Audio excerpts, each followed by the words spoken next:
Hey, it's a busy holiday week, and during this week, we are bringing you a look back at some of the most compelling stories and conversations we've covered for you in 2024. It's 24 in review. This is the Hidden Killers podcast with Tony Brueski, featuring former FBI Special Agent and Chief of the Counterintelligence Behavioral Analysis Program, Robin Dreeke. The surveys are going out in the Bryan Kohberger case, but surveys that it's not from the actual state or from the county for getting jurors polled. It's literally from the defense. Surveys going out to potential jurors. Don't have a copy of it to know exactly what was being asked, but questions are being asked. And Taylor behind this move, and the judge saying, stop, you really shouldn't be doing this. Joining me to discuss, Robin Dreeke, retired FBI special agent. I don't know. I mean, I know this type of action has occurred in other cases before where surveys will go out, but it does seem a little bit bizarre that the defense is throwing them out there. It appears they're trying to make a point of saying, see, it's going to be a biased jury pool here in the county as they continue to campaign for moving the trial. Again, we've said it every single time, Tony, and I'm going to say it again right here. If you ever know anything that did anything wrong, hire her.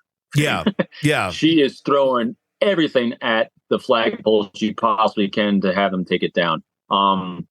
It's. I thought the judge did a really good job ruling on this too, or looking at it, and that is, yeah, okay, so it might be biased here, but because of the coverage it's got internationally, it's you're wasting your time trying to find an unbiased jury pool on this one, I think, because everyone has been exposed to it. Very much so. Taylor argued that the survey was meant to gather information of what potential jurors had already been exposed to through media, not to spread information. I mean, just the fact that she's doing this in this county, it's causing kind of a little stir up. I'm sure people going, did you get that survey? I got the survey. I mean, isn't that in itself kind of tainting the jury pool? I mean, or at least adding a little bit more ink to the pool of like, it's already got a lot in there. Like, quit putting more dye into the water. You would think so, because she's setting herself up to do an appeal on herself. Really? I mean, it is. It's like, if you're not, it just kind of feels like a move. Like, if you're not going to move this trial, we're going to try and convince you to, or find a way where you almost have to. I mean, can a defense taint the jury pool on purpose in an area that the judge wants to keep it in? I mean, I know you probably can't or shouldn't be doing that, but I mean, I guess it can be done inadvertently.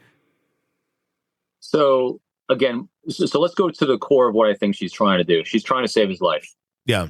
And the way you save a life, and the way you save a life here is to have it not be unanimous on a jury. Yeah. And if she can get one person to say, I doubt this because of X, Y, and Z, or she can then claim that someone was tainted or biased on the jury. I mean, there's a lot of things I think she's trying to equip herself with to save his life. And so that's why I think you're seeing everything thrown out here, because I don't think she's going, I mean, realistically, from everything we've seen, again, we don't know everything yet because it obviously is still not in jury time. I mean, in prosecution time yet in court. But from everything we're seeing, she is going to throw everything she can at the board to try to get doubt. And that's what she's going through. She's going in the court of public doubt. And that's not public opinion on this one. I think she's going for public doubt, which is going to save a life potentially. Yeah, I mean, that seems to be the goal here. I mean, we're seeing, reports that she had mentioned that the defense expects to have 400 witnesses and in a wide array of evidence. How do you have 400 witnesses? I mean, I know you have a list, and certain ones get pulled from the list. Are we stating 400 on the list, or is she literally saying we're going to make this one hell of a dog and pony show? And it's our time. We can call out whoever we want. I mean, it's almost like we're going to mess with the rules and the fundamentals of the of this proceeding just to create the doubt. Well, if you can bring 400 people and all you, I mean, think about it. If you're trying to sow doubt in someone's mind, and you throw all these people in there, well, if not this person, maybe this person. If not this person, maybe this person. So she'll just keep, and also, if you can't get all 400, and she said there's 400, she'll claim, well, prosecution said I couldn't have 400. So there's more doubt. I mean, so Yeah. Doubt. She, in my mind, is in the realm of sowing doubt. Yeah. And that is potentially the only thing I think that can save Kohberger from the death sentence. I mean, it feels like someone who's playing a video game and putting the cheat codes in, where it's like, you suddenly have 400 extra lives. It's like, what are you like? How? Like, it's just, it just goes against logic of just how this should be proceeding on a sane level. Great analogy. Although I don't know if it's you actually have the cheat codes that you're putting in. I think she's searching for all those cheat codes. Mm-hmm. She keeps Googling what cheat codes. She gets another conglomeration. Yeah. And she's going to throw it out there and throw them all in to see if any of those work. But again, one objective. Yeah. And that's save a life. I literally think that's it. And she's good at it so far. April 17th, the hearing is going to be focusing on Kohberger's possible alibi defense and not a trial date, but still on the alibi. But we're still on the alibi. And last year, they did provide some brief information about a possible alibi. I mean, all they did say is that he was driving around and he likes to drive at night. But they also said that there is evidence corroborating Mr. Kohberger being at a location other than the King Road address. That could mean he's across the street in his car. I mean, that's other than the King Road address if we're going to play semantics with it. But, I mean, if there was an alibi, wouldn't we know about it by now? I mean, if there was a legit something you could say, wouldn't it have been said so they could move on with their lives and Kohberger wouldn't be sitting in prison and having his name continue to be slaughtered through the media if there is an actual alibi? You would think so. Doubt. Yep.